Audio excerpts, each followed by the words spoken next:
Buenas tardes a todos, mi nombre es Daniela Cabrera Guillén, soy la directora de la Escuela de Género y quiero enviarles un cordial saludo desde la ciudad de Cochabamba y agradecerles a todos por ya estar conectados con nosotros.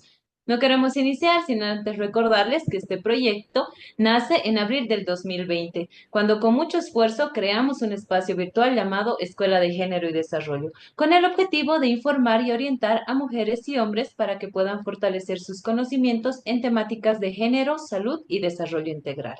Gracias a muchos profesionales con una destacable trayectoria y un alto sentido de responsabilidad social, fue posible llegar con este espacio virtual a miles de hogares dentro y fuera de Bolivia. Vimos con mucha satisfacción que la voz de expertos en diferentes especialidades, quienes de forma desinteresada y voluntaria cada martes comparten con nosotros sus conocimientos para informar y orientar a gente que realmente lo necesita.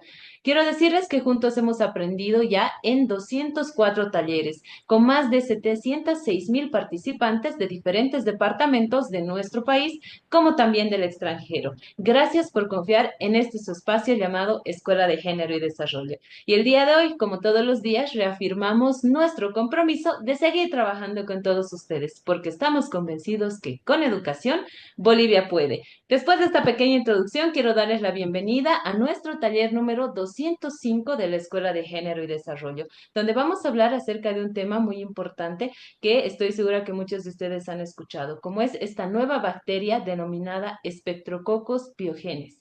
Quiero dar primero un agradecimiento por el apoyo que nos brinda Samuel Doria Medina y quiero dar la bienvenida a nuestro invitado del día de hoy, como es el doctor Rubén Castillo. El doctor es médico cirujano de la Universidad Mayor de San Andrés, es biotecnólogo de la Universidad Mayor de San Andrés también, cuenta con una especialidad en salud pública y en medicina tropical en la Universidad Mayor de San Simón. Además, es gestor de calidad de la Universidad Mayor de San Andrés. Cuenta con una experiencia laboral como responsable de vigilancia epidemiológica del Centro Departamental de Enlace. Además, es docente de pregrado de la Universidad del Valle actualmente. Además, es responsable de enfermedades emergentes y reemergentes, responsable del programa de lepra en Cochabamba, además de ser responsable también del programa de influenza en Cochabamba. Actualmente él es jefe de la unidad de epidemiología del CEDES Cochabamba. Quiero agradecer al doctor Rubén Castillo por haber aceptado nuestra invitación del día de hoy y poder conversar con nosotros y orientarnos y brindarnos toda la información acerca de esta nueva bacteria que está circulando en nuestro país. Quiero recordarles a todos ustedes que vamos a tener 45 minutos de exposición de nuestro invitado aproximadamente y 45 minutos para que todos ustedes puedan realizar sus preguntas. Muy buenas tardes, doctor. Bienvenido y muchas gracias por haber aceptado nuestra invitación. Adelante, por favor. Muy buenas tardes, muchas gracias por la invitación. Bueno, voy a empezar a compartir la presentación.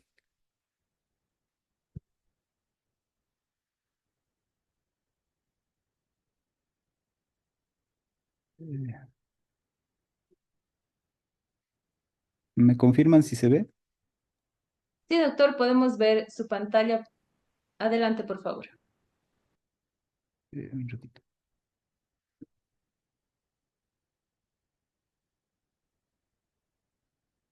Ya. Bueno, voy a apagar la cámara por fines de banda ancha, si no lo voy a reducir, disculpe. Ahora sí. Bueno, vamos a hablar acerca de esta enfermedad que no es, bueno, no vamos a decir que es nueva, ¿no? El Streptococcus pyogenes es una bacteria que es parte de la flora microbiana normal y eso es lo que vamos a aclarar ahora, ¿ya? Entonces, lo que vamos a ver ahora son un poco algunos aspectos sobre generalidades.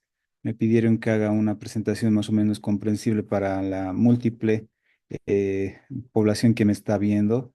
Espero que sea comprensible esto. Tratando de utilizar menos términos técnicos. Esperemos que sea comprensible. Vamos a ver la historia natural de la enfermedad y es ahí donde quisiera que pongan un poco más de atención respecto a esto, a la parte, al entendimiento, a la comprensión principalmente de esta enfermedad. Las acciones que hemos tomado como Servicio Departamental de Salud, como el sistema de salud acá en Cochabamba, y las recomendaciones que son básicas, ¿no? Que en este momento estamos aplicando ante esta situación de emergencia. Entonces, como iniciamos, vamos a ver la parte de generalidades y vamos a tomar este tema, ¿no? Que es la flora microbiana normal. ¿Qué significa eso? Que son microorganismos que están en nuestro cuerpo, que residen habitualmente y pues, podemos clasificar de diversas, de acuerdo a la función que tienen, de acuerdo a al área donde habitan, de acuerdo a la topografía, etcétera, ¿no? Recibe diferente clasificación esta flora microbiana normal.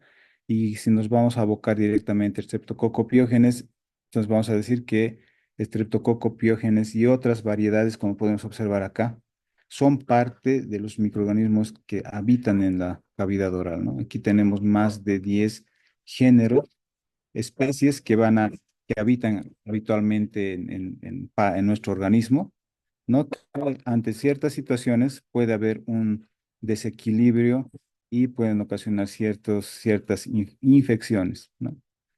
En la cavidad nasal de la misma forma, tenemos estreptococos, tenemos otros géneros, diplococos gram negativos, entonces, bacterias, microorganismos que miden aproximadamente una micra y que son residentes habituales de esas áreas.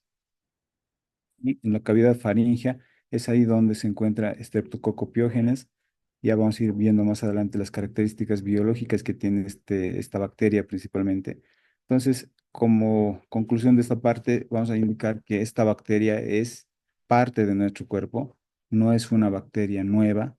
Quizá el comportamiento que haya tenido y que tiene en diferentes países es diferente, pero no es nueva, ya es simplemente parte de la flora microbiana normal. Las características microbiológicas, por microscopía electrónica podemos fotografiar esta bacteria y se disponen estas, como podemos observar. Tienen ciertas características también de vida, de acuerdo a su biología, a su apetencia sensorial cuando hacemos el diagnóstico laboratorial, a ciertas capacidades que tiene esta bacteria de producir ciertos también elementos químicos y para diferenciar una característica, ¿no? La hemólisis. Ya vamos a ver con ejemplos más adelante acerca de esto. Y tienen una estructura antigénica, es decir, una, un armamento, podríamos decir, que distingue de otros tipos de microorganismos y podemos clasificarlos también gracias a ellos, ¿no? Aquí estamos hablando de carbohidratos, es decir, azúcares que tienen en su organismo, principalmente en su cuerpo, que los caracteriza para diferenciarlos, al igual que proteínas también, que son partes, componentes de estos microorganismos. Entonces, esta es la bacteria, esta parte que estoy remarcando, la parte inferior. La parte superior son las células de nuestro organismo. Entonces, esta bacteria, gracias a la estructura de su pared celular, que es una célula con una membrana citoplasmática, una pared celular externa, eso tiene un componente complejo en cuanto a su capacidad que tiene podríamos decir, de estructuras que van a permitir que nuestro organismo reaccione de diferente forma.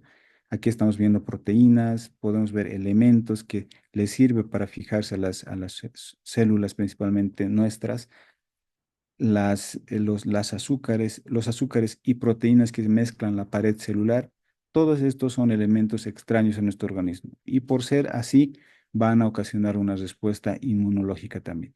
Aquí tenemos elementos que sirven de nexo o de unión para nuestras células y es ahí donde se van a fijar a los epitelios, como llamamos a las mucosas, donde esta bacteria va a ejercer su acción y va a ocasionar una respuesta inmunológica. Entonces podemos comparar esto como como un avión, por ejemplo, que tiene diferente armamento y cada armamento tiene su capacidad, su característica de lograr u ocasionar daño. Es igual cada bacteria. Generalmente las bacterias que son saprófitas tienen poca capacidad de reacción o de hacer que nuestro organismo reaccione contra esta bacteria. Pero a medida que van pasando los tiempos, hay factores inmunológicos y van cambiando esa estructura, podríamos decir, antigénica, eso lo llamamos nosotros antígenos, y van potencializando estos elementos para ocasionar daño. Y es así que la célula lo que estamos remarcando es donde repercute las acciones de esta bacteria, ¿no? Entonces, lo que vemos nosotros son la reacción inflamatoria que tiene estos bueno, nuestras células principalmente en respuesta a estos elementos extraños. Entonces, es así más o menos que hay una reacción en cadena, podríamos ver, eh, al contacto de estas bacterias que son pequeñas, ¿no?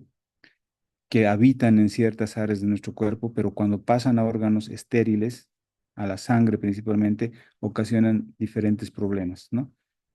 ¿Cómo podemos, estos discos de color rojo que estamos viendo son los glóbulos rojos, ¿no? De la sangre que miden aproximadamente 7 micras. Y la bacteria Streptococo, en este caso, es esta unidad, esta pequeña esfera que mide más o menos una micra. Imagínense el tamaño cuando hay una colonización masiva, podríamos decir, toma grandes superficies y cuando elimina toxinas es donde el ser humano presenta ese tipo de reacción. Entonces, una enfermedad cualquiera tiene un curso, ¿no? Un curso que nosotros llamamos un curso clínico, que inicia y termina. Entonces, la historia natural de la enfermedad, en este caso de Streptococcus pyogenes, es como sigue, ¿no? Nosotros para estudiar cualquier enfermedad tenemos que clasificar o separar en periodos prepatogénicos, que significa donde la bacteria habita en el lugar, en su lugar de residencia, podemos decir, en el área específica donde vive, en este caso en la faringe, otros lugares también que toma esta bacteria como flora microbiana normal y ese periodo se llama prepatogénico, donde no ocasiona todavía la enfermedad. Patogenia significa más adelante enfermedad, ¿no? Y tiene un periodo patogénico donde ya representa la manifestación de signos y síntomas, ¿no? Entonces, en el periodo prepatogénico, una bacteria se la analiza de la siguiente forma, ¿no? Hay factores de la bacteria, factores del agente, lo denominamos nosotros. Ahí hacemos el estudio, las características, como pueden observar son bacterias que tienen una capacidad de eh, metabolizar la sangre, metabolizar principalmente la hemoglobina de la sangre, que es un componente que se utiliza en un medio de cultivo, por ejemplo, para identificar, tiene factores de virulencia, lo que hemos mencionado hace un momento, los antígenos o las sustancias o elementos químicos que elimina o que contiene la bacteria para ocasionarnos daño y de acuerdo a eso podemos pues clasificar, ¿no? Presentaciones de enfermedad, por ejemplo, la congestiva, que puede asemejarse a un cuadro respiratorio común, que ocurre inicialmente un cuadro parecido que es ocasionado por los virus en un 70-80%, y un 20 a 30% pueden ser de origen bacteriano. Entre ellos está pues el Streptococcus pyogenes, Staphylococcus aureus, que es otra bacteria que también es flora microbiana normal, ¿no? De nuestro cuerpo. Algunas veces tienen comportamiento patógeno, pues, patógeno directo el Haemophilus influenza, etcétera, ¿no? Tenemos una variedad de microorganismos que pueden tener este comportamiento de acuerdo a la capacidad de respuesta inmunológica y de capacidad de producir ciertas toxinas que nuestro cuerpo también va a reaccionar. Tenemos diferente clasificación y eso lo vemos bueno, si analizamos la bacteria, en este caso Streptococcus. Y aquí estamos mencionando algo que ha sido causante del brote, ¿no? En diferentes países y en nuestro también, ahora en Cochabamba, el síndrome de shock tóxico, principalmente producido por Streptococcus pyogenes, pero también se puede producir por otra bacteria, Staphylococcus aureus. Ya vamos a ir viendo más adelante de qué se trata eso. Analizamos los factores del huésped, ¿no? Esta infección se puede tomar a cualquier edad, a cualquier persona, pero más predominantemente de 1 a 4 años, donde ocasiona ese tipo de complicaciones muchas veces y está en un porcentaje de 30%, y el resto en la población general. Siempre hay grupos vulnerables para esto, menores de 5 años, como estamos viendo, y adultos mayores de 60 años, donde su capacidad de respuesta inmunológica también ya está baja y en los niños está aprendiendo a tener contacto con nuevos microorganismos y su comportamiento también. Sexo no tiene distinción, afecta esta enfermedad, esta infección a ambos sexos Más afecta cuando tienen hábitos tóxicos las personas. Ejemplo, el alcoholismo, el tabaquismo, las drogas, etcétera, son hábitos que reducen la respuesta inmunológica y hacen que esta bacteria puede colonizar fácilmente y puede ocasionar ese tipo de cuadros inflamatorios, ¿no? En cuanto a la ocupación, siempre vamos a ver también grupos vulnerables donde hay hacinamiento de personas, la dinámica también poblacional es muy importante. ¿Y por qué ocurre más en preescolares o escolares? Porque ellos no tienen específicamente el autocuidado, ¿no? Ellos comparten utensilios, comparten lápices, muchas veces estos lápices son utilizados, bueno, en la boca, están siendo manipulados por diferentes niños. Entonces, es ahí donde hay mayor capacidad de transmisibilidad para esta bacteria. Y aparte que el contacto estrecho, menos de 1 metro, por ejemplo, entre persona y persona, hace que también este factor incremente, ¿no? Es factor de riesgo. El estado previo de salud, ¿no? Esta infección generalmente tiene un factores, bueno, multifactorial, como estamos mencionando, ¿no? Ahí está el factor socioeconómico, el factor cultural, y etcétera, y otros factores también que hemos mencionado. La susceptibilidad y resistencia inmunológica. Muchas veces decimos que los niños, eh, bueno, en la etapa de contacto con estos agentes, están aprendiendo a tener ese contacto y aprendiendo también a tener una respuesta inmunológica. Mientras más contacto tenga con el ambiente externo, estos niños son resistentes, pero también depende mucho de la susceptibilidad. Hay niños que tienen contacto, un solo contacto y pueden desarrollar o desencadenar una respuesta grave, ¿no? Entonces ahí vamos a ver varios aspectos también referente a eso. Eh, Aquí muchas veces recomendamos la lactancia materna, no exclusiva. Muchas veces los niños que no reciben esa lactancia materna en sus primeros días de vida, por ejemplo, tienen mayor susceptibilidad a este tipo de infecciones. Y más aún cuando nosotros como adultos tenemos contacto directo con mucosas, ¿no? Por ejemplo, hay adultos que permiten que los bebés les estén chupando los labios, la nariz, los dedos de la mano, etcétera, órganos que nosotros generalmente lo tenemos contaminado porque manipulamos a diario y los bebés que están aprendiendo a tener ese tipo de contacto son susceptibles a ese tipo de infecciones.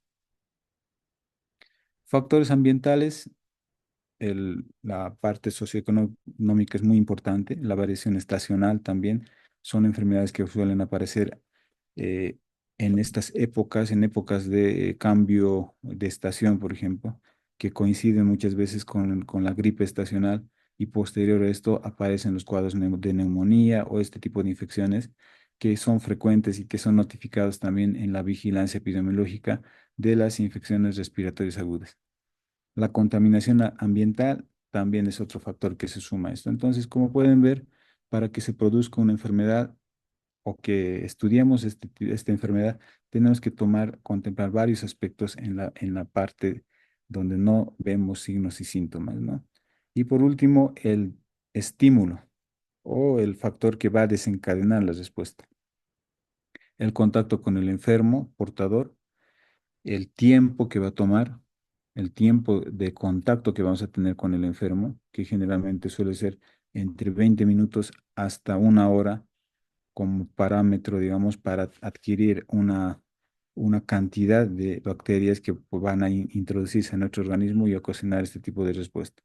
Obviamente esto va a estar relacionado a otros virus, bacterias, y van a tomar también ciertas características. La distancia, menos de 1 metro, normas o medidas de autocuidado que muchas veces evadimos, entonces son factores que estimulan o desencadenan una respuesta. Y después de todo eso, comenzamos con la enfermedad, ¿no? La enfermedad la medimos en tiempo. Hemos dicho que es la historia natural de la enfermedad está en base al tiempo, ¿no? Desde el contacto, desde el inicio, desde la infección, desde que hemos tenido todos estos factores y hemos tenido contacto. Entonces empezamos a contar los días muchas veces desde la infección. Y eso nosotros lo llamamos periodo de incubación. En este momento todavía no hay aparición de signos y síntomas. Para esta enfermedad toman entre 1 a 3 días. Hay diferentes parámetros, ¿no? Pero un promedio es de 4 a 7 días como periodo de incubación promedio y desde 3 días como mínimo hasta 12 días como máximo. Entonces, en ese lapso vamos a considerar como un periodo de incubación. Por eso muchas veces cuando aparecen los casos desde el primer día, contabilizamos eso para la búsqueda de casos secundarios, para hacer nuestra investigación de brote, ¿no? Entonces, esos son los parámetros. ¿Qué ocurre cuando tenemos contacto con esta bacteria o cuando nos infectamos? Ingresa principalmente a través de las vías respiratorias, sea por inhalación, es decir, por la respiración, que un niño está tosiendo, está estornudando y las gotitas que se suspenden en el ambiente, nosotros lo inhalamos e ingresa a nuestro cuerpo. O manipulamos las superficies donde está contaminado con los fluidos corporales del niño, moco en este caso, lágrimas, etcétera, y nos tocamos las mucosas. También es otro mecanismo de infección. ¿Qué pasa luego? Como todo sistema de respuesta, tenemos nuestro organismo también con una respuesta inmunológica inmediata, ¿no? Si ingresa por las vías respiratorias o cavidad oral, vamos a ver que tenemos filtros que se llaman amígdalas, generalmente ubicados en la orofaringe, ¿no? Ustedes todos alguna vez hemos tenido una inflamación, una amigdalitis. Entonces, de ahí viene el nombre de amígdalas, que es un órgano inmunológico que nos sirve principalmente de filtro cuando tenemos contacto directo con algunas bacterias u otros microorganismos que ingresan por esas vías. Entonces es el lugar de primera respuesta donde se filtran la mayoría de las infecciones. Mientras mejor tengamos más cuidado las amígdalas, tienen una mejor respuesta, ¿no? Y hasta ese momento todavía no hay todavía no se manifiestan los signos y síntomas, pero dentro de nuestro organismo, en esas áreas ocurre, ¿no? Una inflamación, hay aumento de circulación sanguínea, los anticuerpos, las células de defensa van a ir a ese lugar, por eso estamos viendo infiltrado. El infiltrado significa que en ese lugar donde las bacterias se están colonizando, entonces van a llamar varias células, los glóbulos blancos, ¿no? Que nosotros le llamamos polimorfonucleares por su característica, van y van aumentando en número.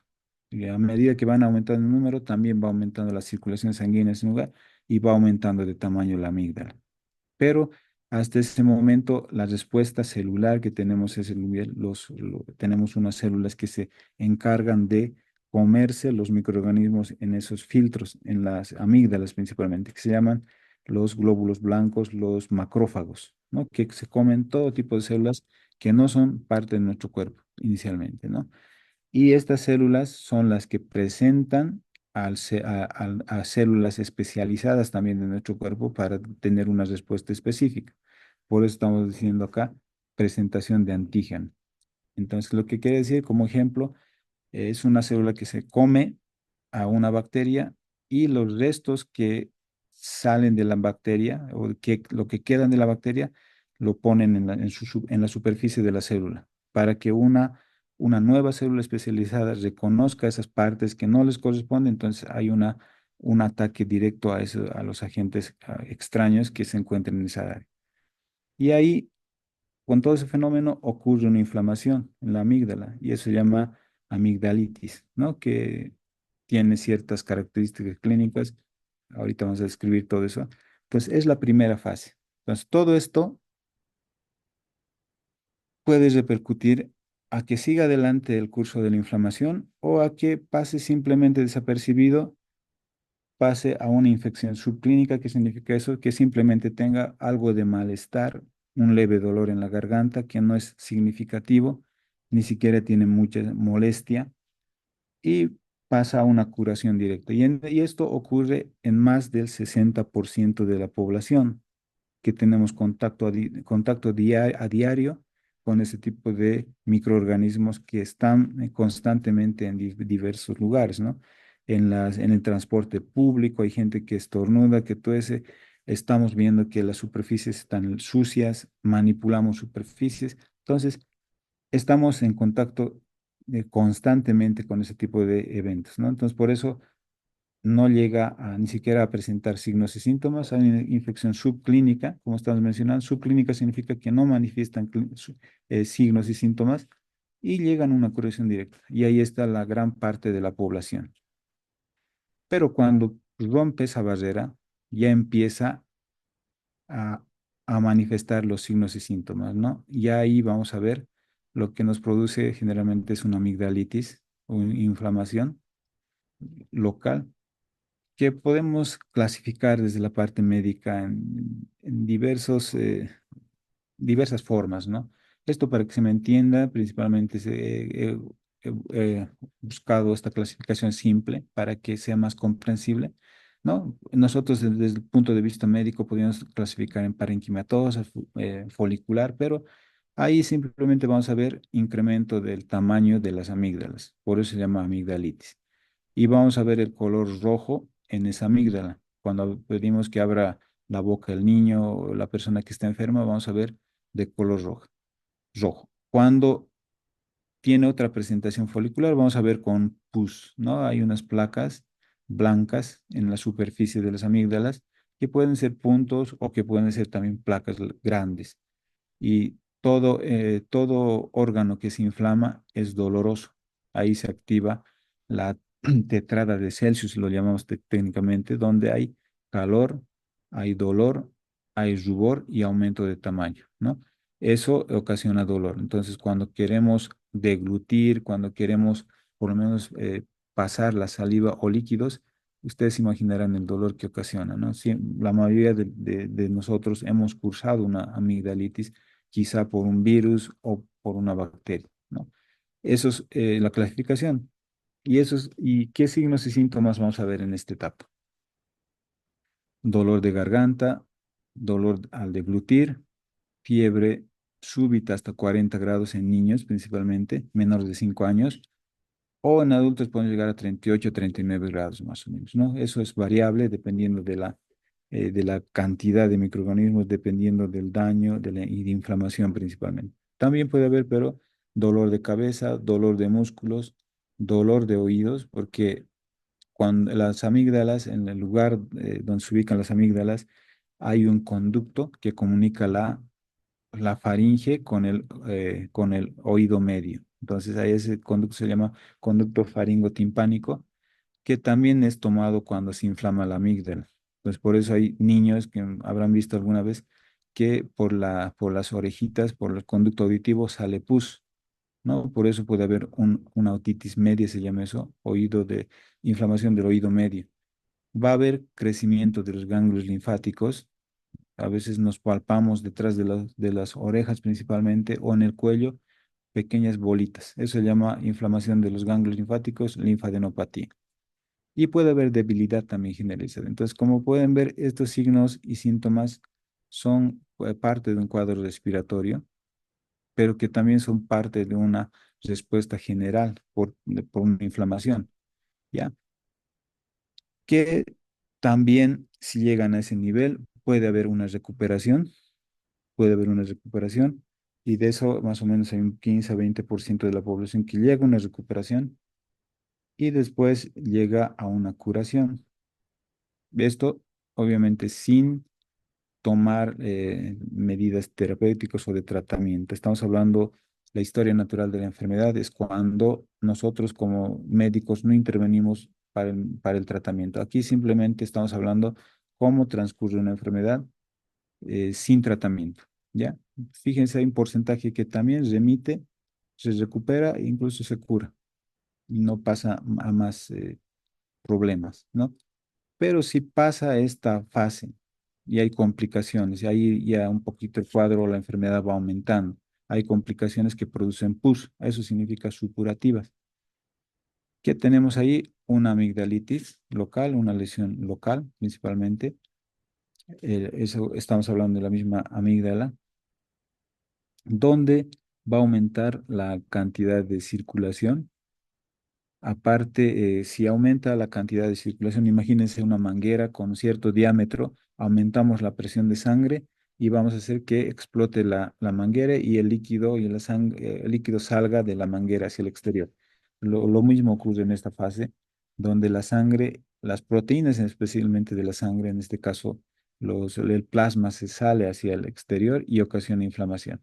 Y ese plasma que sale al exterior se convierte más adelante en pus, ¿no? Esa pus es lo que vemos, lo que es visible muchas veces en los pacientes cuando revisamos las amígdalas o cuando revisamos los oídos principalmente. Pueden ocasionarse pequeñas cavidades con pus, con contenido de pus, que si no tratamos muchas veces se van a complicar más.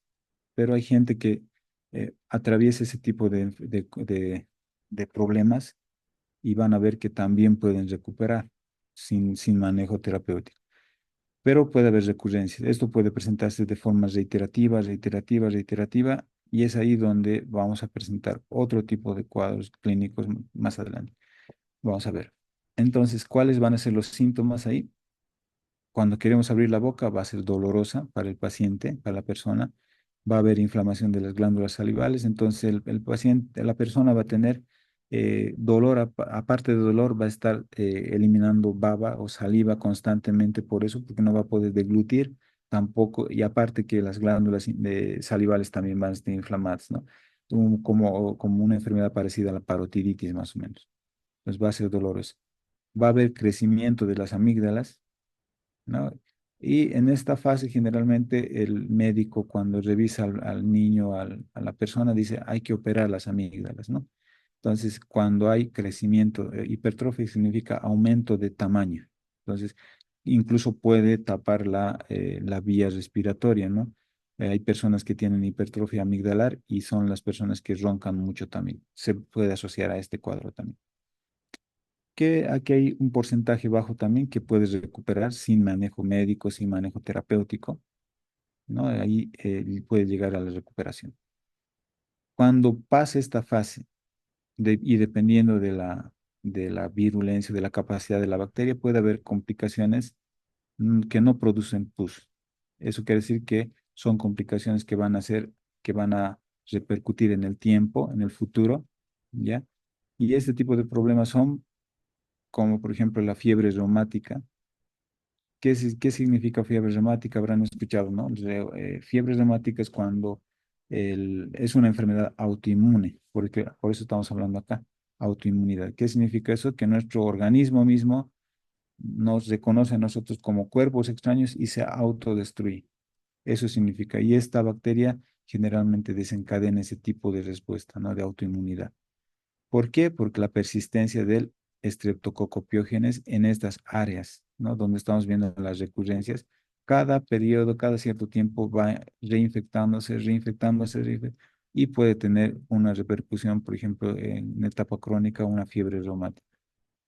Puede haber daño renal. Glomerulonefritis significa inflamación de los microvasos que tenemos, de las pequeñas venas y pequeñas arterias que tenemos en el riñón, se inflaman y se dañan, ¿no? Y pueden ser lesiones permanentes, puede haber daño renal, donde nuestra sangre va a eliminar las proteínas necesarias, los nutrientes que tenemos, va a haber sangre en orina, va a haber cambios en la presión arterial de la persona, porque el riñón también controla eso. Puede haber una anemia, puede haber, el paciente, la persona no va a orinar la cantidad suficiente, por ejemplo, porque generalmente los líquidos se van a perder, van a salirse de la circulación y se van a ir al tejido para aumentar volumen y ahí y la persona se va a hinchar, en términos comunes, ¿no? Se dematiza todo. Entonces, ese tipo de complicaciones generalmente ocurre cuando hay persistencia de esta bacteria. Pero también puede haber una recuperación, ¿no? Hasta esa fase. ¿Y qué es lo que ocurre cuando esta bacteria tiene una capacidad de producir ciertas toxinas que van a muchas veces dañar de forma brusca y rápida, ¿no?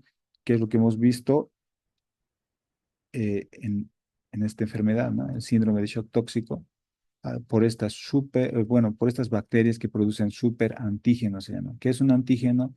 Es una toxina que produce la bacteria y que ocasiona una respuesta inmunológica en nuestro cuerpo. Pero estas toxinas pueden volverse, pueden tener una capacidad de dañar o de ocasionar un daño a la célula de forma de gran magnitud.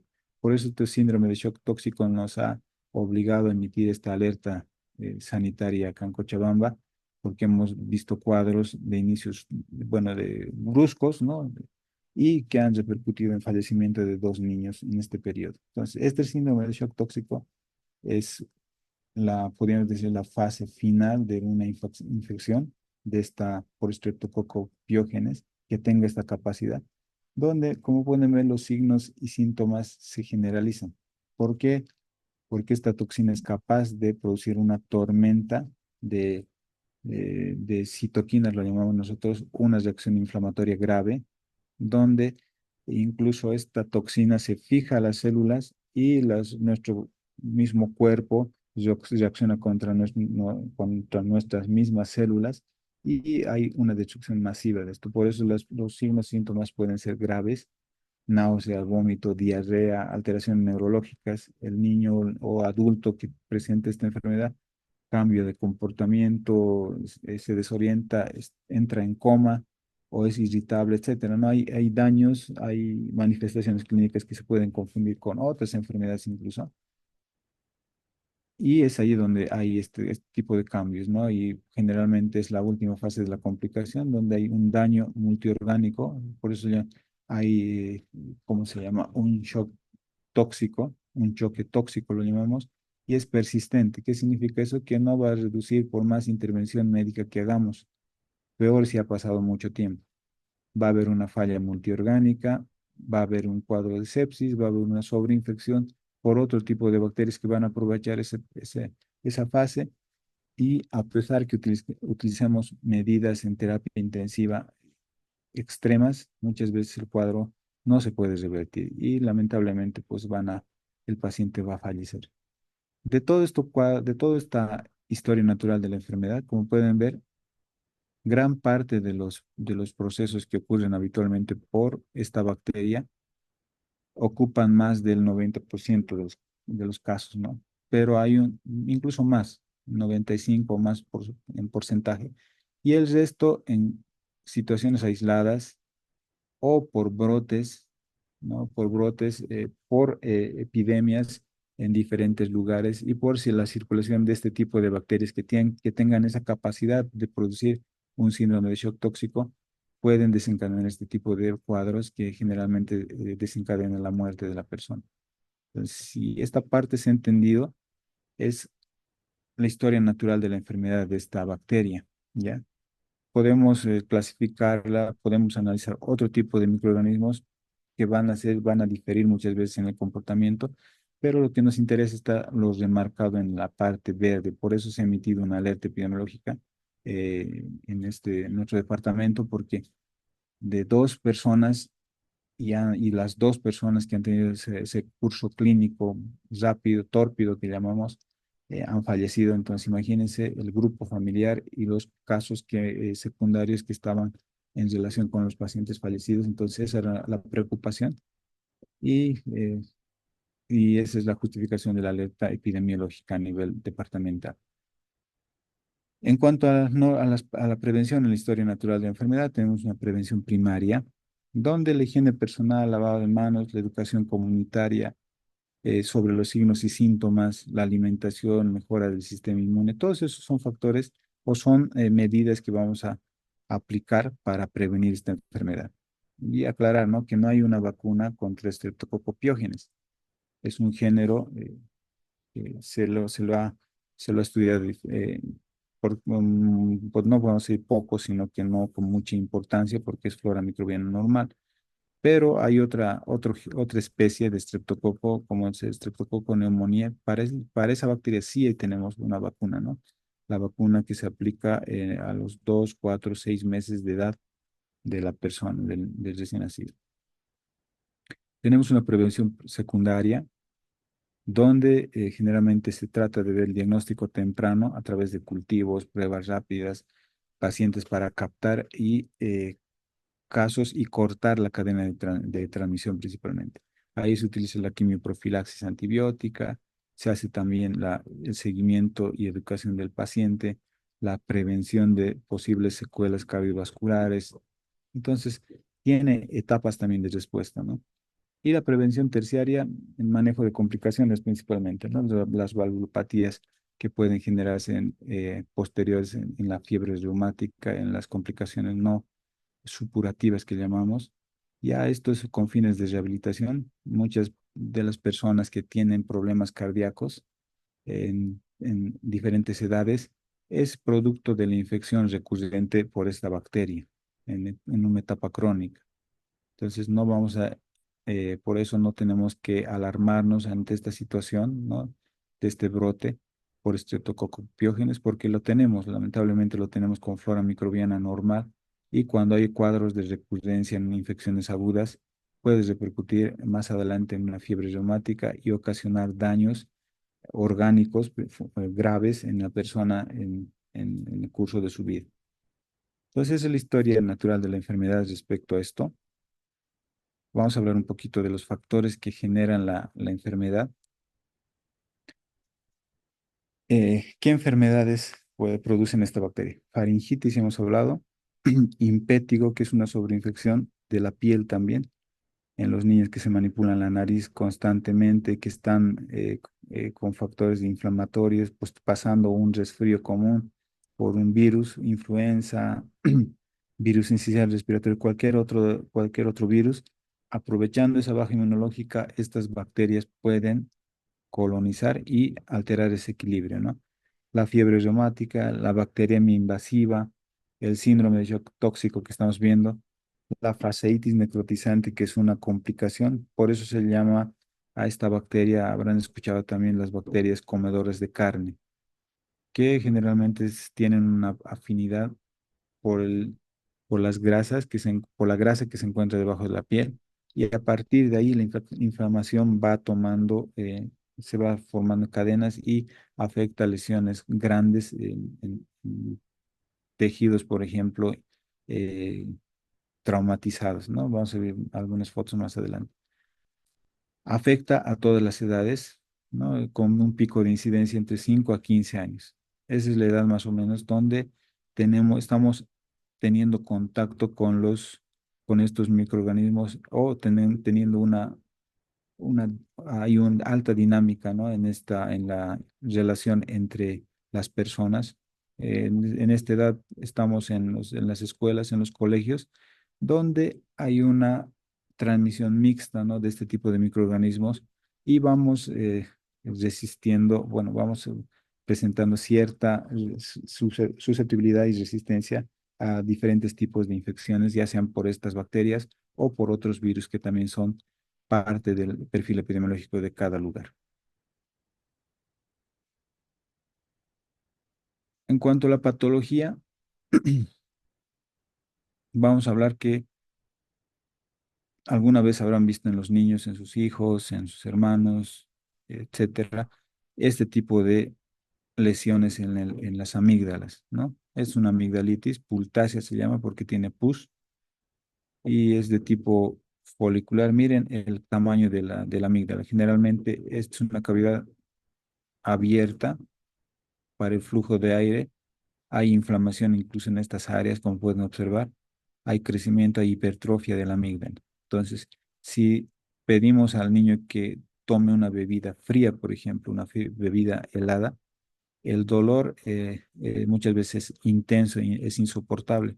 Por eso se recomienda cuando tienen este tipo de presentación de casos, eh, ingerir bebidas tibias, ¿no? O calientes, por ejemplo.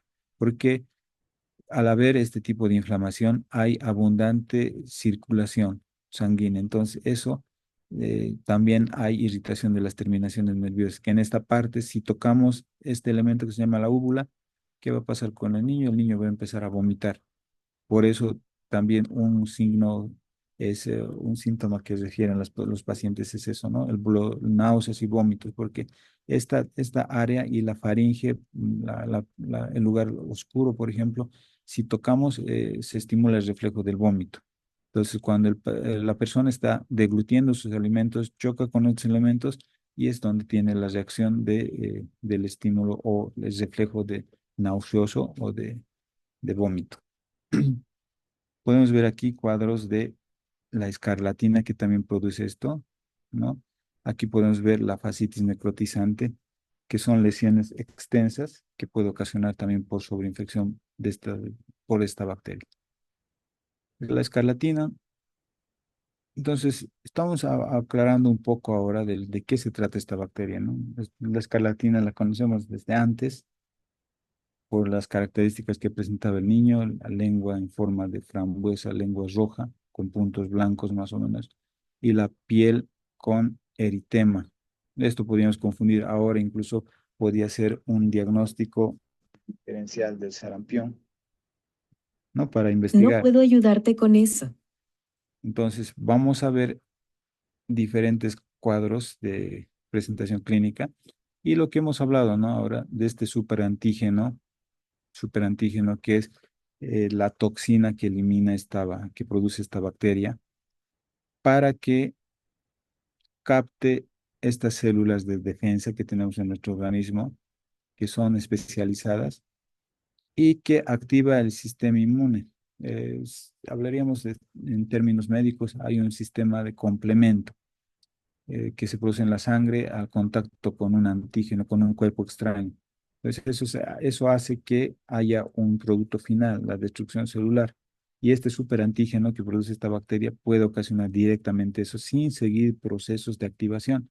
Entonces, por eso es importante esta toxina pirogénica que se llama de Streptococcus pyogenes.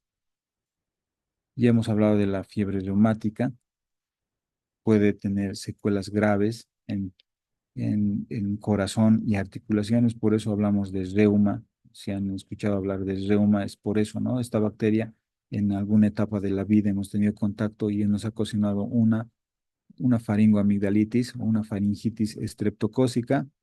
No hemos curado, no hemos hecho un tratamiento médico, no hemos eliminado la bacteria con un antibiótico. Entonces, esta bacteria generalmente tiene repercusión en las articulaciones y en el corazón principalmente, en el líquido pericárdico.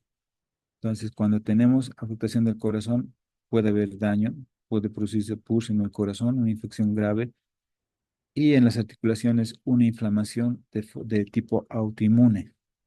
Va a haber destrucción de los cartílagos, de los meniscos, en las rodillas, en articulaciones grandes, en articulaciones menores en la mano, por ejemplo, podemos tener malformaciones, ¿no? De hueso, dolor de articulaciones. Todo eso repercute simplemente por haber tenido una fiebre estreptocócica en alguna etapa de la vida y que puede tener este proceso. Entonces, la fiebre reumática no es motivo de la charla de ahora, pero simplemente para hacer un ejemplo, es a consecuencia de eso, ¿no? La etiología es esta bacteria, gracias a los componentes que tiene esta bacteria, ¿no? La estructura, su pared celular, su cuerpo de la célula tiene esta proteína y eso ocasiona una reacción como dicen, una reacción cruzada. Entonces confunde a nuestro sistema de defensa y nuestro sistema de defensa nos reconoce a nuestras mismas células como enemigos, entonces empieza la autodestrucción y eso se llama un fenómeno autoinmune. Estos antígenos de la pared celular, estas proteínas mismas, eh, son difíciles de metabolizar muchas veces, ¿no?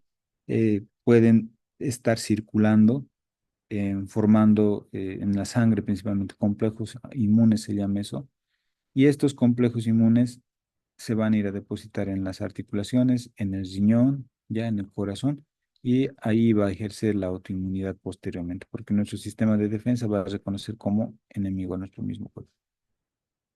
Lo mismo ocurre en el riñón, ¿no? Estos complejos inmunes que son unas especies de partículas que se van a ir fijando a los pequeños vasitos que tenemos en los riñones, al filtro que tenemos en los riñones, y ahí va a empezar a ocasionar daño, va a ir perforando esos daños, esos vasitos, esas arterias pequeñitas, esos capilares, van a ir rompiéndolos y vamos a tener problemas de función renal más adelante. Entonces, eso si hablamos de streptococo. Esto es un ejemplo más o menos. Esta es la piel, nuestras mucosas. Tenemos receptores celulares que interactúan con estos antígenos o estas estructuras también, la proteína F que une generalmente la bacteria con esas bacterias. Entonces vamos a tener la infección a ese nivel, más o menos. La otra proteína que tiene una función específica va a tener también en la superficie de la célula. En, en situaciones cuando tenemos anticuerpos contra esta bacteria, que podemos formar anticuerpos, podemos responder de forma eficiente ante ese tipo de infecciones, ¿no? ¿Qué significa eso? Que no nos va a causar mucho daño y podemos tener los cuadros inflamatorios que hemos visto, amigdalitis, faringitis, etcétera. Pero no hay una respuesta, cuando no se va a dar una respuesta inmune y el superantígeno es más grande, imagínense, activamos el complemento, que es una respuesta inmunológica final para que repercute o que tiene como resultado final la destrucción celular. Entonces, es donde ocurre esos problemas, los problemas graves que hemos mencionado como el síndrome de shock tóxico. Aquí vamos a ver, es una célula de defensa que se come las bacterias. Dentro de estas células puede haber esos procesos de muchas veces de liberación de estas toxinas mismos dentro de nuestras células y como pueden ver van a inyectar más o menos toxinas a nuestro cuerpo y va a haber una respuesta inflamatoria grave. Eso es un esquema simplemente que quería mostrar. Y el síndrome de shock tóxico es lo que desencadena también esta respuesta inflamatoria grave gracias a la intervención de las células, ¿no? Que hemos mencionado, los glóbulos blancos que tenemos en nuestro cuerpo, en la sangre principalmente, y que van hacia los tejidos inflamatorios y presentan estas células a la bacteria en nuestro cuerpo para que haya una respuesta. Entonces, ustedes pueden ver muchas veces que esta bacteria tiene una capacidad de ocasionarnos daño por diversas formas, ¿no? Desde la producción por contacto directo, por la producción de enzimas, por la producción de toxinas, toxinas igual a veneno, ¿no? Entonces, el daño que se produce generalmente son en las células que tenemos en las mucosas, ya donde se presenta tenemos contacto con esta bacteria principalmente. He opacado esta imagen por respeto, porque aquí vemos una fascitis necrotizante, se llama esta lesión, que puede comenzar con una pequeña úlcera, generalmente en pacientes diabéticos, en pacientes hipertensos, en pacientes que tienen un factor de riesgo. Una pequeña herida puede magnificarse, como pueden ver aquí una herida. Por eso se la llama también una bacteria, a la bacteria come carne, ¿no? Por esta capacidad que tiene. Muchas veces toma estas cavidades y va avanzando por día milímetros o centímetros, ¿no? Dependiendo de la inflamación que ocasione y de la respuesta inflamatoria que también tenga el paciente. En los niños puede ocasionar esto. Fíjense, desde lesiones leves, ¿no? De leves puede ir magnificándose y repercutiendo al final en una inflamación y lesión grave. En cuanto al diagnóstico, tenemos un tipo de diagnóstico clínico donde nuestros pacientes, las personas nos dicen, ¿no? Los signos y síntomas que presentan y tenemos también un apoyo laboratorial. Entonces, para nosotros, si vemos pacientes o personas que tengan esta apariencia que hemos visto en la foto, vamos a hacer un diagnóstico clínico y podemos hacer directamente un tratamiento. O dependiendo del tipo de infecciones, podemos pedir también un cultivo y de acuerdo al desarrollo del cultivo vamos a hacer también el tratamiento, ¿no? Pruebas serológicas o pruebas también inmunológicas que podemos utilizar. Hay diversas formas o técnicas que nos permiten también conocer esto. Y para fines de investigación, el tipo del microorganismo que se ha aislado o que se ha encontrado. Y eso ya más adelante podemos enviar una secuenciación genética para ver de dónde se origina esta bacteria, cuál es podríamos decir, del árbol genealógico que tiene estas bacterias, de qué continente, etcétera. Podemos hacer una investigación más amplia al respecto. En cuanto al examen físico, nos vamos a guiar siempre por los signos y síntomas y para eso el médico pues tiene que revisar, ¿no? Y es lo que, como se revisa las amígdalas. Y aquí vamos a ver, vamos a aprovechar para tomar una muestra en caso de que este paciente tenga un compromiso general, esté teniendo náuseas, vómitos, fiebre elevada, recurrente, etcétera, ¿no? Cualquiera de los signos y síntomas siempre van a estar relacionados con el examen físico. Vamos a ver lesiones parecidas, ¿no? Inflamación, miren puntos rojos incluso, porque está aumentando de volumen. Hay daño de los pequeños vasos que tenemos ahí, capilares principalmente, que se van rompiendo y va saliendo el líquido al exterior. Y esto va a ir creciendo, va a ir aumentando de tamaño. Y vamos a tener amígdalas como la que podemos ver y va a estar afectado también esta parte. Entonces, eso ya nos orienta más o menos a este tipo de enfermedades o infecciones.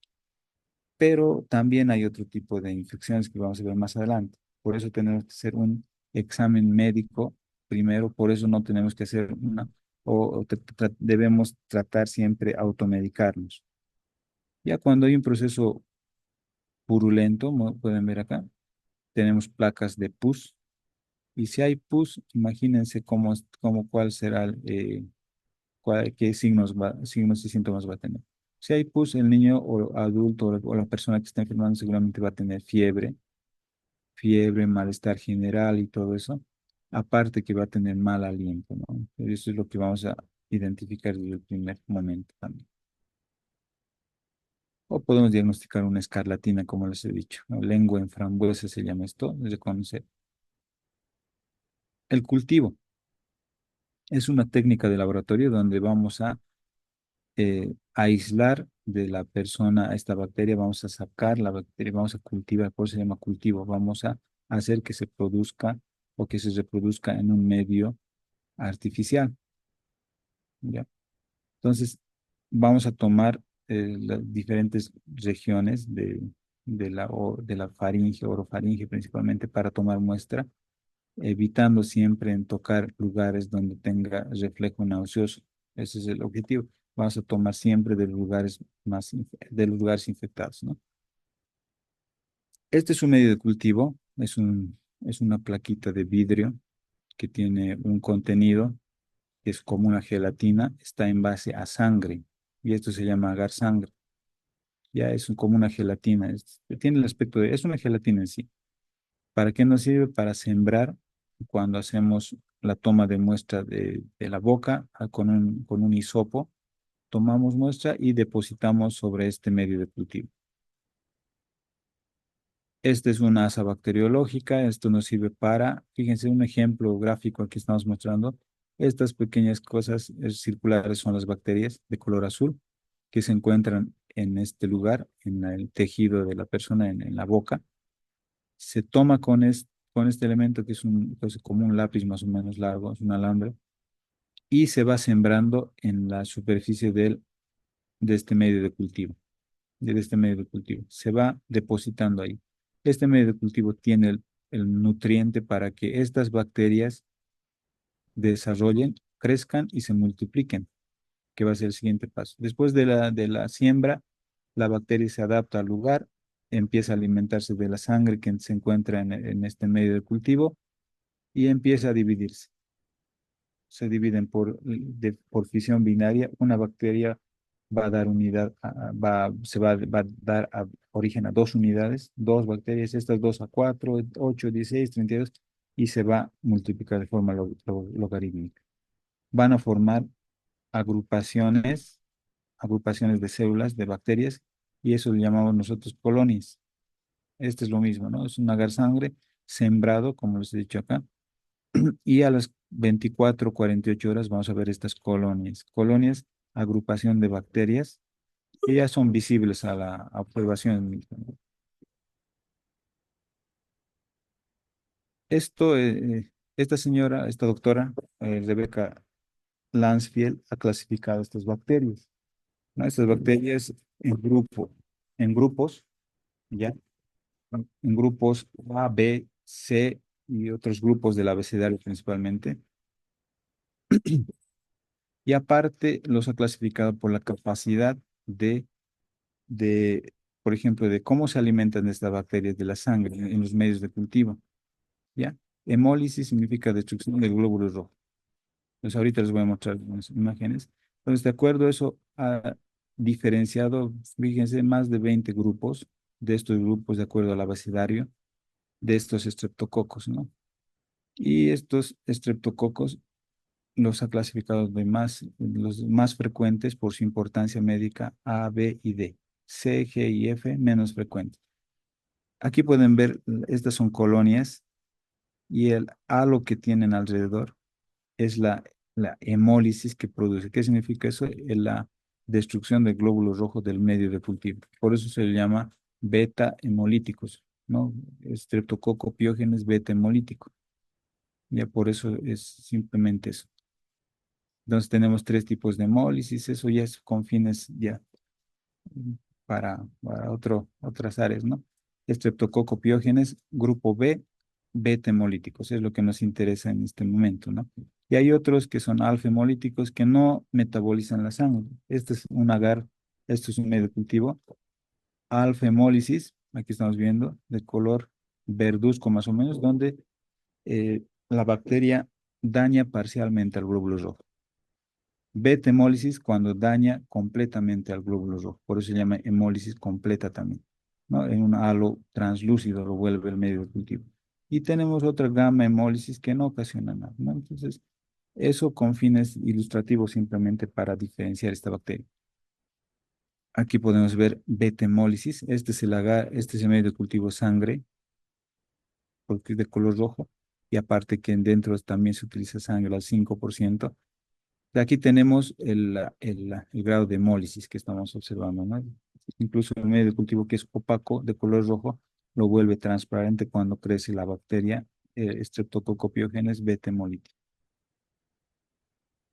Eso es lo que se hace en laboratorio, ¿no?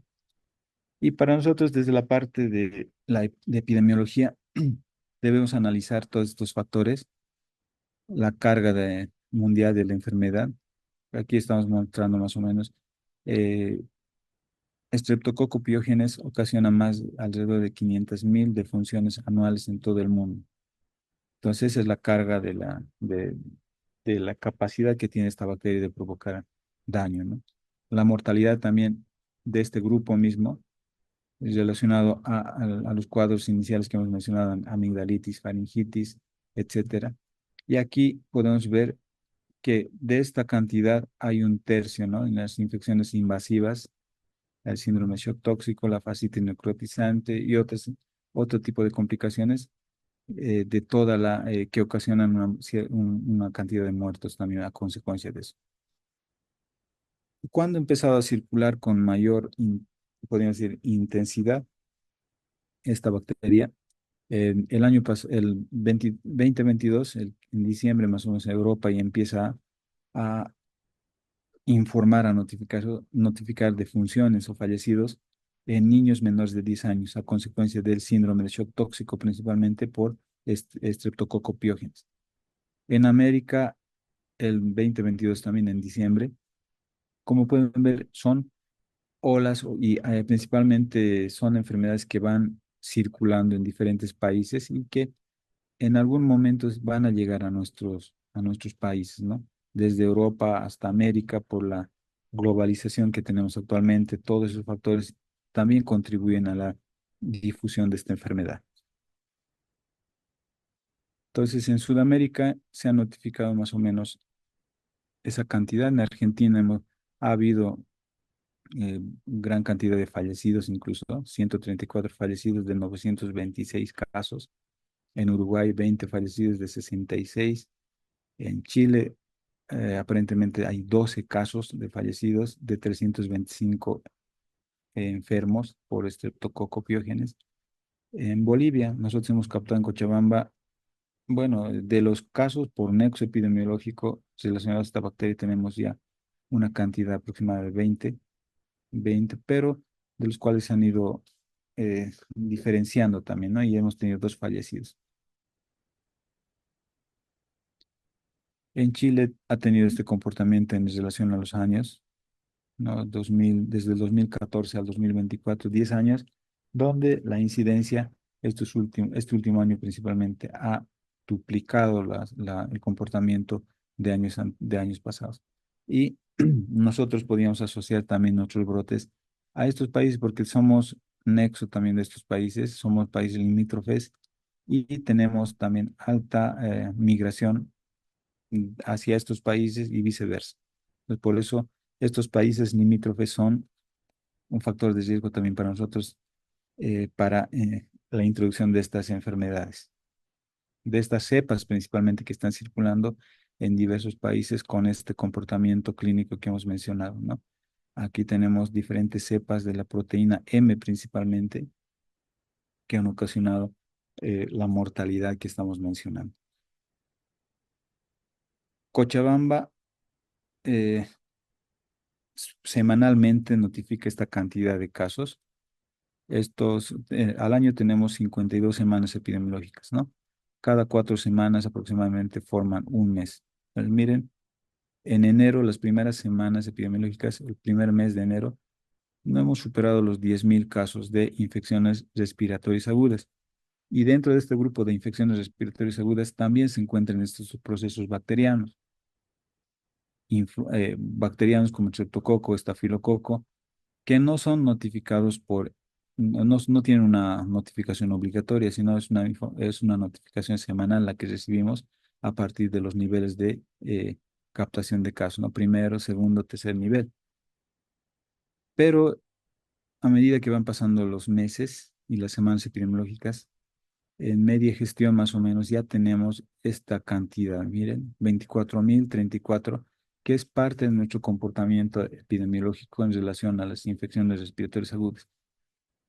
Y ahora estamos notificando, estas últimas semanas hemos visto un descenso y la semana 46, la que hemos pasado anterior, 15.445 casos, que podríamos decir que es relativamente bajo en comparación a semanas epidémicas que hemos tenido a mitad de gestión más o menos.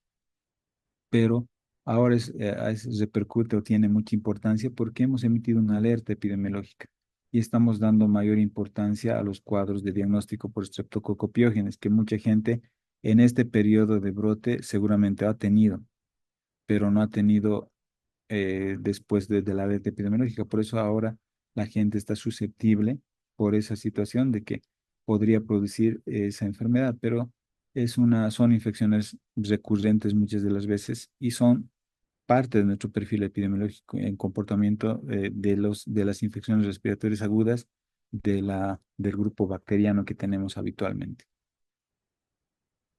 Otras patologías que en este periodo se está confundiendo también con estreptococo es la hepangina, producida por un virus, Coxsackie virus, que también tiene esta presentación clínica, el síndrome de pie, mano, boca, se lo conoce, ¿no? Que es habitual y es causante de brotes en lugares con hacinamiento, también en los grupos poblacionales en preescolares y lactantes principalmente, que ocasionan también cierto grado de compromiso inflamatorio a nivel oral, ¿no? Oral y de ciertas mucosas y también en la parte cutánea. Por eso es muy importante hacer el diagnóstico diferencial de estas enfermedades virales y debemos hacer un hincapié, podríamos decir, en la anamnesis, que quiere decir que en la información que recibimos de la fuente, en este caso de las mamás que están a cargo de estos niños, ¿no? Y la alerta epidemiológica, la que se ha emitido ha sido en base a esto, ¿no? En este momento estamos buscando, podríamos decir, el síndrome de shock tóxico por estreptococopiógenes. No estamos buscando la bacteria que puede ocasionar diversas presentaciones clínicas. Estamos buscando las características con este síndrome para identificar directamente al microorganismo, ¿no?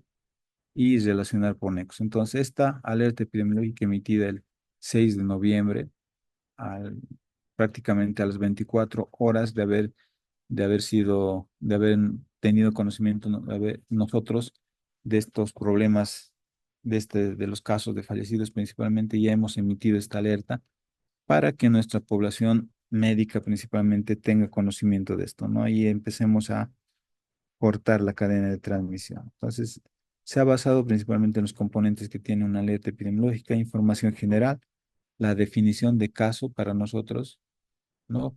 Es decir, buscar o caracterizar esta enfermedad con signos y síntomas para evitar dispersión, como ahora estamos viendo por la infodemia que se ha generado. Cualquier caso detectado de cultivo y aislamiento de estreptococopiógenes, estamos provocando alarma, estamos provocando problemas. En las unidades educativas, principalmente por padres que se han alarmado ante esta situación y no estamos direccionando más o menos a lo que hemos buscado desde la parte de salud.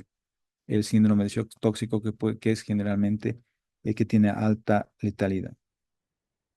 Y es así que hemos hecho también las medidas de prevención y control dirigidas a nuestro personal de salud, pero también dirigidas a la población general, ¿no? Para que se recomiende principalmente estos aspectos.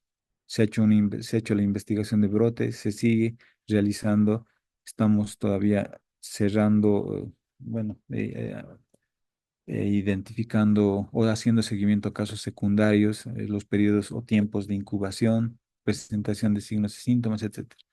Nosotros hemos iniciado la investigación de brotes a partir del segundo caso de fallecimiento. De forma retrospectiva hemos encontrado el primer caso y a partir de esto se ha desplegado la cadena de seguimiento e investigación de casos de contactos. Inicialmente han sido dos del segundo caso fallecimiento. Los dos han estado hospitalizados, uno en terapia intensiva y ambos han recibido un manejo clínico oportuno. Ya en este momento están, bueno, han sido dados de alta a los 4 o 5 días después de haber sido internados, ¿no? Y ya en este momento seguimos haciendo la investigación o seguimiento de contactos tanto primarios, se está investigando también el origen del brote y también se está investigando los casos secundarios con el apoyo de todas las instancias que ameritan para la investigación de brotes. Y por último, vamos a aclarar un poco la definición de caso de esta enfermedad, ¿no? Se ha clasificado como sospechoso, probable, confirmado, las características clínicas que tiene esta enfermedad, ¿no? Lo que nos ha alarmado más o menos, el síndrome gastrointestinal que ha presentado, acompañado de muchas veces la hipotensión, que generalmente es causante de la falla multiorgánica en los pacientes, y las complicaciones multiorgánicas que también ha tenido estos pacientes. El diagnóstico laboratorial de confirmación, seguimos utilizando el cultivo como un método de diagnóstico, la regla de oro para nosotros. Estamos utilizando también otro tipo de diagnósticos de biología molecular como la PCR, eh, los exámenes directos o la prueba directa, hasta que también se han utilizado en los primeros casos, ¿no? Y las medidas de prevención y control en el caso de manipulación de los biológicos, desde las recomendaciones, cómo clasificar un contacto, por ejemplo, cuáles son las características y requisitos que tiene que tener una persona que se considere contacto y nexo epidemiológico y todos los aspectos que se toman en esta área para identificar estos pacientes. Se ha recomendado al sistema de salud a nivel departamental mantener o retomar las medidas de bioseguridad. La bioseguridad por eh, al aplicar la barrera, ¿no? Para evitar contacto con gotas, principalmente en establecimientos de salud, uso de mascarilla obligatoria, aislamiento de casos, la investigación y notificación, el diagnóstico diferencial para un descarte correspondiente y clasificación, seguir los protocolos de bioseguridad, recomendar a los padres, principalmente a los o cuidadores, la notificación obligatoria y oportuna de estos signos y síntomas para tomar las medidas necesarias, la suspensión de actividades educativas bajo previa coordinación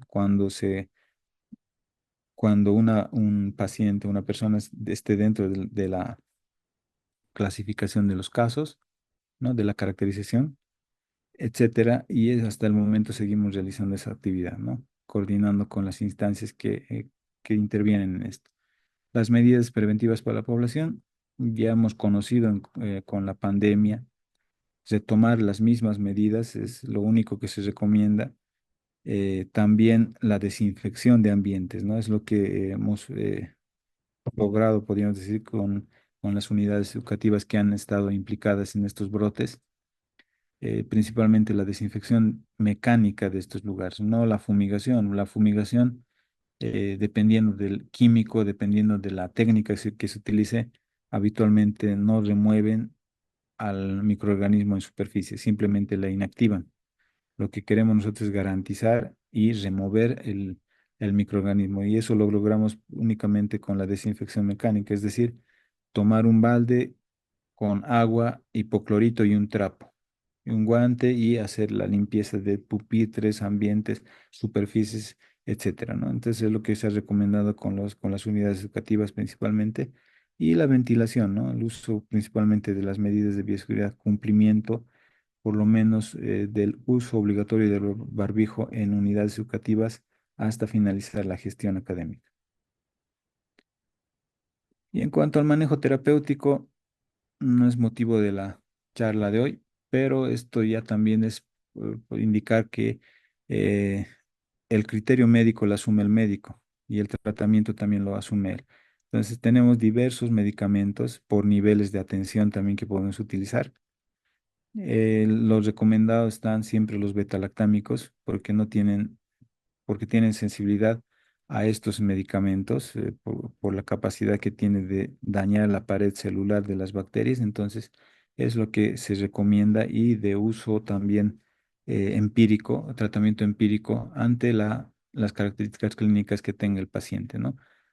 Otros antibióticos que son más específicos, como inmunomoduladores, que ya por criterio y por nivel de atención se debería utilizar, y eso ya está establecido también en protocolos de atención. Nosotros no vamos a crear absolutamente nada, y este escrito, se tiene la información bibliográfica para esto, manuales y guías terapéuticas para el manejo de esta bacteria. Entonces, lo que a nosotros nos interesa como un problema de salud pública es cortar la cadena de transmisión, cosa que ya se ha logrado en estas 2 semanas de intervención epidemiológica acá en Cochabamba. Y el tratamiento adyuvante ya son, como los reiteramos nuevamente, manejo clínico y manejo por especialidad, dependiendo del nivel de atención donde se encuentre, que generalmente, mientras más alternativas se tenga para este manejo, van a ser muy importante la sobrevida del paciente. Entonces, esa es más o menos la charla que quería dar ahora, y espero que tengan preguntas. Queremos agradecer Queremos agradecer la presencia del día de hoy con nosotros del doctor Rubén Castillo, que estoy segura que ha podido responder muchas preguntas y aclarar muchas dudas acerca de esta bacteria que está circulando en nuestro país. Le agradecemos mucho, doctor, por esta explicación. Ha sido bastante completa. Queremos agradecer a toda la gente también que está conectada con nosotros. Y vamos a proceder, por favor, a la ronda de preguntas, ya que estamos con muy poco tiempo. Sin embargo, les voy a pedir, por favor, de que podamos hacer un par de preguntas para nuestro invitado del día de hoy, el doctor Rubén Castillo, que muy gentilmente ha podido acceder a nuestra invitación para hablar sobre este tema. Por favor, les voy a pedir que sean muy puntuales al momento de realizar las preguntas, ya que estamos con muy poco tiempo. Habilitamos el micrófono de Caterín Iriarte Quirós. Por favor, adelante, Caterín. Muy buenas noches. ¿Cuál es su nombre completo? ¿Desde dónde se conecta? Y su pregunta, por favor. Muy buenas noches, muchas gracias y agradecer también al doctor Rubén por tan buena aclaración sobre esta enfermedad que está atentando a tantos niños, ¿no? En la escuela especialmente. Quería hacerle una consulta sobre las vacunas. Si hay también a la venta las vacunas sea para niños mayores o cómo es que los niños podrían protegerse. Eso yo lo veo, pregunto porque en la unidad educativa de mi niño, que mi niño ahorita tiene 12 años, por ejemplo, entonces hay muchos papás que están afligidos y dicen, se nos han comentado que tiene la vacuna de, la de la penta es la que les cubre, que eso es de 2, 4, 6 meses de edad. Entonces ellos como ya son niños grandes, pero no dejan de ser niños y vulnerables a esta enfermedad. Entonces yo quisiera, por favor, que eso me aclare sobre las vacunas. Gracias. Bueno, respecto a las vacunas, no se tiene una vacuna contra Streptococcus pyogenes, ¿no? Sí, contra Streptococcus pneumoniae por bueno, por la capacidad de virulencia que tiene esta bacteria, la última, Streptococcus pneumoniae, que tiene una cápsula. Y gracias a los componentes de la cápsula se ha podido elaborar una vacuna para esto, ¿no? Para evitar los cuadros graves de meningitis, de neumonía principalmente, y para prevenir esas enfermedades. Aquí, para Streptococcus pyogenes, simplemente están las medidas y en caso de tener faringoamigdalitis diagnosticada por Streptococcus pyogenes, terminar el tratamiento, ¿no? Para evitar los cuadros podríamos decir, de reincidencia de esta enfermedad y tener la repercusión futura que hemos mencionado, ¿no? La fiebre reumática, etcétera, y otros problemas graves o valvulopatías que podían afectar a la vida de la persona más adelante. Muchas gracias, doctor, por responder esta pregunta. Continuamos, por favor. Habilitamos el micrófono de Kenan Castaños. Adelante, por favor, Kenan. Buenas noches. Nombre completo, desde dónde se conecta y su pregunta, por favor. Buenas noches, soy Kenanelín Verdad, Van de Mogar Castaños. Me conecto desde el municipio de Somaipata, en Santa Cruz de la Sierra, en el departamento de Santa Cruz de la Sierra. Mi pregunta es, si una persona no sabe que tiene estreptococos y, por ejemplo, en mi colegio somos 400 alumnos y va y es como una persona muy sociable y habla con casi todos, y después se enteran ese mismo día o que le hicieron una prueba y el resultado sale ese mismo día, ¿cómo podría ser una prevención para los 400 alumnos del colegio? ¿Se tendría que realizar o solamente para él? No, no merita ninguna prevención si la persona está sana, ¿no? Ahora, si está enferma, si tiene una amigdalitis y ha salido positiva para Streptococcus pyogenes, la persona que está enferma tiene que tener tratamiento primero, aislarse del grupo y esperar que los otros contactos se enfermen, digamos. Se puede hacer un tratamiento cuando tengamos estos casos de presentación grave con síndrome de shock tóxico, que eso evoluciona en 24 o 48 horas a la gravedad y puede fallecer una persona. Pero generalmente los cuadros leves, una faringitis, faringoamigdalitis, que es ocasionada por esto, no repercuten más allá, pero sí amerita un manejo terapéutico, un manejo antibiótico para que remita los signos, síntomas y una observación por parte médica del personal de salud al resto de los contactos. Muchas gracias, doctor, y saludos también a la gente que está conectada con nosotros desde Samaipata. Continuamos, por favor. Habilitamos el micrófono de Gabriela Claudia Arce, por favor. Adelante. Buenas noches. Nombre completo, desde dónde se conecta y su pregunta. Buenas noches, mi nombre es Gabriela Claudia Arce Quinteros, me conecto desde Cochabamba.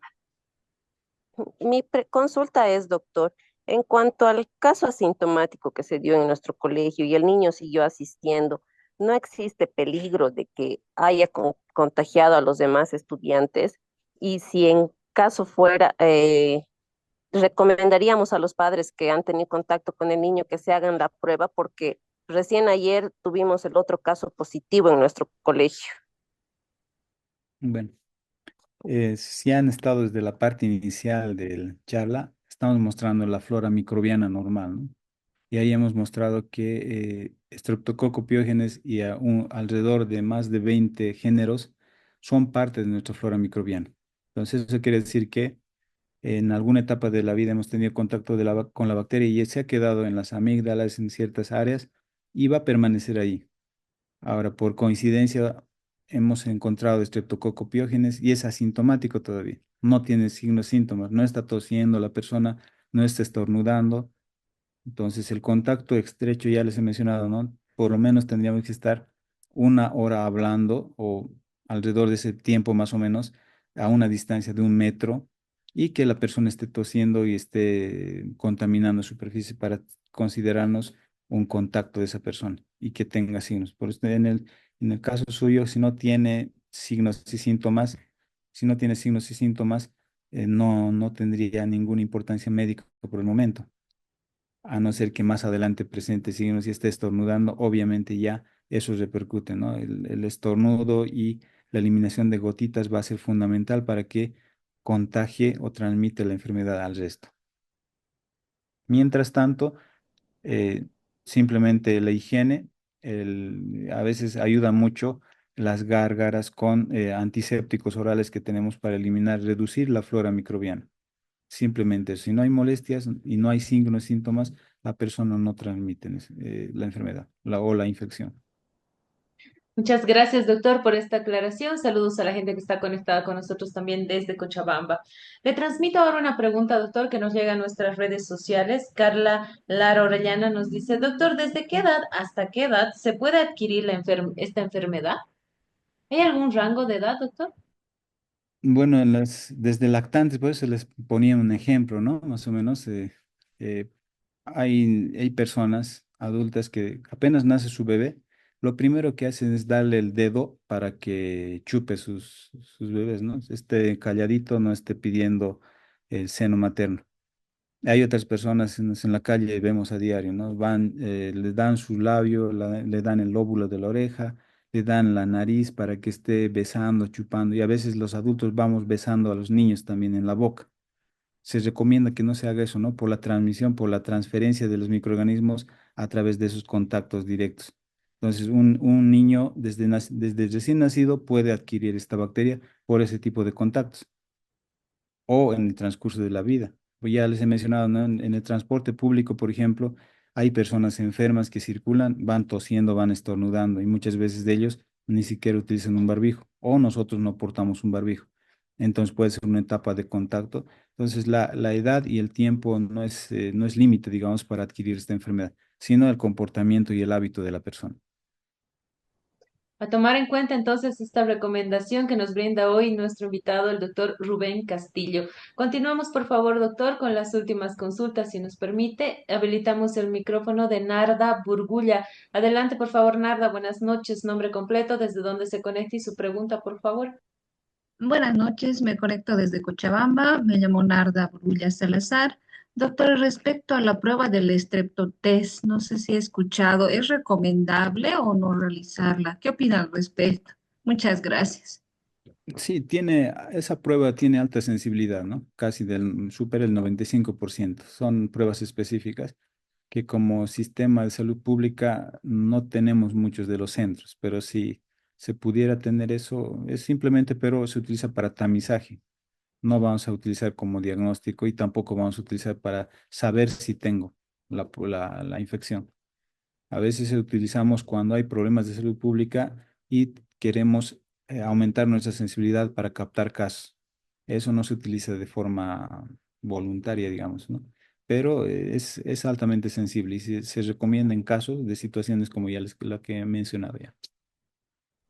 Muchas gracias, doctor, por esta información. Continuamos, por favor. Habilitamos el micrófono de Arturo Bueso. Adelante, por favor, Arturo. Muy buenas noches. ¿Cuál es su nombre completo? ¿Desde dónde se conecta y su pregunta? Muy buenas noches, mi nombre es Arturo Bueso, me conecto desde la ciudad de Cochabamba. Bueno, en primera instancia agradecer al doctor por la charla que nos ha dado, ha sido muy ilustrativa. Y mi consulta era la siguiente.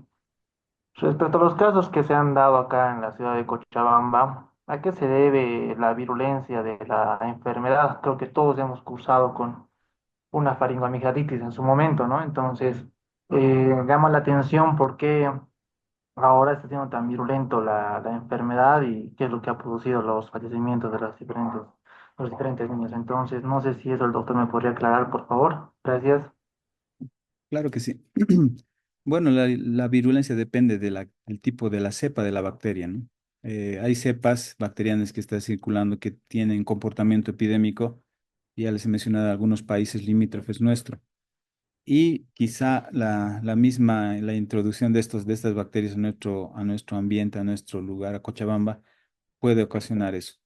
Hay personas que con baja respuesta inmunológica que albergan a algunas bacterias, virus, y esos virus tienen un comportamiento. De ahí la resistencia, ¿no? Y algunas cepas que se originan en los virus, principalmente, como ha ocurrido en COVID. En personas inmunodeficientes ha mutado algunos componentes virales y se han vuelto más virulentas incluso. Entonces existe ese tipo de juego también inmunológico en algunas personas y lo que a nosotros nos, bueno, relacionamos por nexo, digamos, la circulación de las cepas en Sudamérica. Nosotros, Bolivia, reitero, somos nexo para estos países. Todos los días recibimos visitantes chilenos, convivimos con estudiantes chilenos, personas que viven de diferentes países, Argentina, Uruguay. Entonces, quizá se tenga esa posibilidad de transmisión para que tenga ese comportamiento, porque, y felizmente ha sido focalizado. Felizmente, porque si se hubiera difundido esta cepa en diferentes conglomerados, hubiera sido catastrófico tener, seguramente hubiéramos tenido mayor cantidad de casos con alta letalidad. Muchas gracias, doctor, por responder esta pregunta. Saludos a la gente conectada desde Cochabamba. Vamos con las últimas dos preguntas, por favor. Tamara Adubiri, nombre completo, por favor, desde dónde se conecta y su pregunta. Muy buenas noches, mi nombre es Tamara Virimoya, no sé si me escucha bien. Eh, Sí. Me conecto desde la ciudad del Alto. Mi pregunta es, más que todo, ¿qué pasa si después de haber tratado una faringoamigdalitis, se queda el niño de 7 años con las amígdalas inflamadas todavía, pero supuestamente no le duele, al tragar o al comer cosas picantes tampoco le duele, pero le han dicho en tratamiento que tenía que hacer cirugía, pero es un niño de 7 años aproximadamente. ¿Qué consecuencias le llevan? Bueno, la persistencia de la infección no necesariamente tenía que ser por estreptococo, podía estar estafilococo para ocasionar este tipo de hipertrofia, ¿no? De las amígdalas, por ejemplo. Y el criterio médico, que en este caso quirúrgico de la extirpación, está ligada a eso, a eso, ¿no? Hay cuadros, por ejemplo, que obstruyen las vías respiratorias. En ese caso sí se recomienda, ¿no? Es un filtro que tenemos de forma natural donde generalmente es el lugar donde al contacto con los microorganismos se llega a concentrar en esa área y a partir de ahí se presentan los antígenos para una buena respuesta. Pero hay situaciones donde debe haber fundamentalmente un criterio clínico quirúrgico para indicar si amerita o no la extirpación de las amígdalas. Si permanecen las amígdalas hipertróficas y constantemente son focos de infección, obviamente pues eso va a repercutir más adelante en cuadros de fiebre reumática o alguna enfermedad autoinmune. Entonces, por eso recomendamos siempre para ese tipo esa pregunta, por ejemplo, tiene que ser respondida por un especialista que maneje el área y tiene que ser también manejado de la misma forma, ¿no? Nosotros no podemos emitir una respuesta médica, terapéutica en este momento, pero sí le aconsejamos que si tiene ese problema, tiene que ir a su médico para que sea evaluado integralmente la persona. Muchas gracias, doctor, por responder esta pregunta. Saludos a la gente conectada con nosotros también desde La Paz. Y vamos con la última consulta, por favor, Patricia Ailón. Adelante, por favor, Patricia. Muy buenas noches. Nombre completo, desde dónde se conecta y su pregunta, por favor. Buenas noches, mi nombre es Patricia Illo Miranda, estoy en el Chaco Chuquisaqueño, la región de Muyupampa, y lo que quería pedirle al doctor, bueno, agradecerle en primer lugar por la presentación que nos ha hecho y quería pedirle por favor que nos vuelva a repetir la parte de la identificación de un caso y para poder diferenciar nosotros como parte médica. Gracias. Mm. La identificación de caso para la alerta sanitaria que hemos emitido es un cuadro respiratorio inicialmente con una faringitis, sin los síntomas, ¿no? Dolor de la región faríngea, fiebre, malestar general, pero si se acompaña de un síndrome gastrointestinal, náuseas, vómito, diarrea y algún otro síntoma de complicación, un signo de complicación como la hipotensión, ya es un caso para nosotros. Es relacionado a un síndrome de shock tóxico por Streptococcus pyogenes. El resto de las patologías, de las infecciones, por ejemplo, que tengan fiebre, malestar general, dolor al deglutir, decaimiento físico, dolor de cabeza, y que solamente tenga eso, es un cuadro infeccioso común, que no entra en la clasificación del caso que hemos identificado para el síndrome de shock tóxico por estreptococo. Imagínense si ampliamos la vigilancia de notificación de esos casos, vamos a tener pues miles, porque es flora microbiana normal. Vamos a encontrar un cuadro leve y vamos a clasificar. Entonces, no amerita eso. Nosotros estamos buscando lo específico, lo que ha causado daño y ha estado asociado a la letalidad de estos pacientes.